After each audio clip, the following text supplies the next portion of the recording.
Yun. So, as usual, may unbox tayong isang item. Isa itong helmet. L is to brand. So, tara, tingnan natin.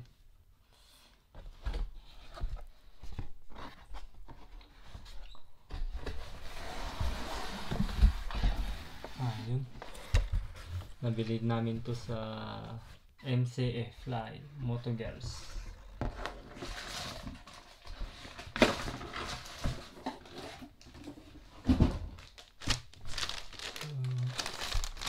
May free face mask siya.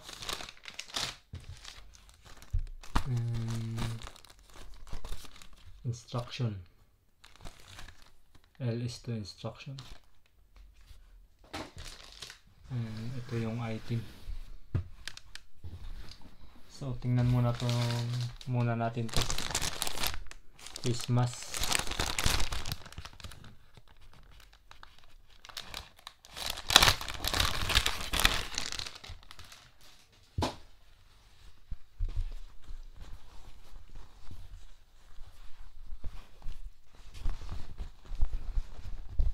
So, makapal and smooth.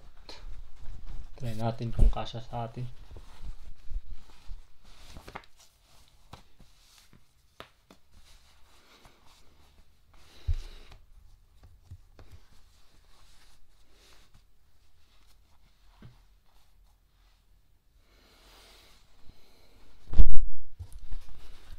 Okay naman guys, maganda. Smooth yung itong face mask and yung brand is Sick. So, ito yung importante para sa safety din natin bilang pagiging isang motorist. Wala pa yung motor natin, di pa tayo nakakita kung anong motor.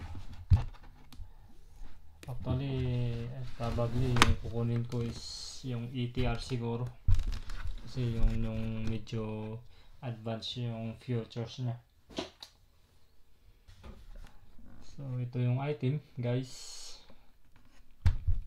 Ito yung kinuha ko kasi yung comfortably ko is maganda yung paglagay ko sa ulo ko. Ayan. Then ito naman yung visor na sa baba. Ito yung paano kung i-close mo ito. Pero kapag i-open mo, slide mo lang patulak. Pag i-close mo, yun. Pahilang pa ganun. Okay.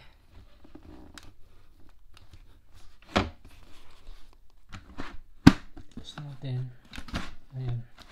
Ito naman yung lock nya. I-press mo lang to para takas. Ayan.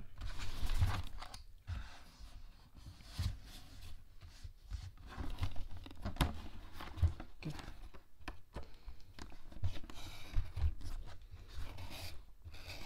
Try natin.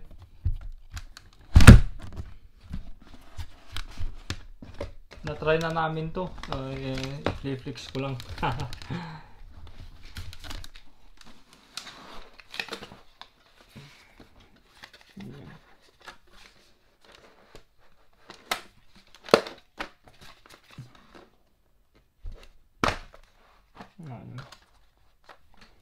Maganda yung fittings niya dito.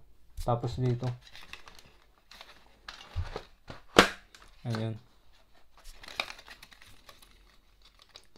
Kung minsan yung napili namin ay yung pinagpilian naming iba, kapag ilalak mo to medyo uncomfortably ako, kaya nung to-maintain kami, ito yung recommend nila. And then ito rin yung nakita namin sa YouTube sa mga reviews, kaya trinay namin. Iyon, maganda naman.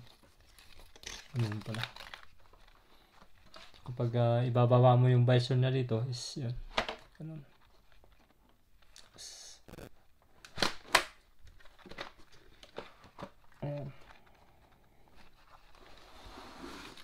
Mainit. So, yun guys, maganda naman ito. Recommended ko din sa inyo. Maraming mga helmet din pero na ibang brand. Magaganda rin sila pero ito yung napili namin kasi yung comfortable ng ulo. So, yun lang guys, and thank you po sa panonood. God bless.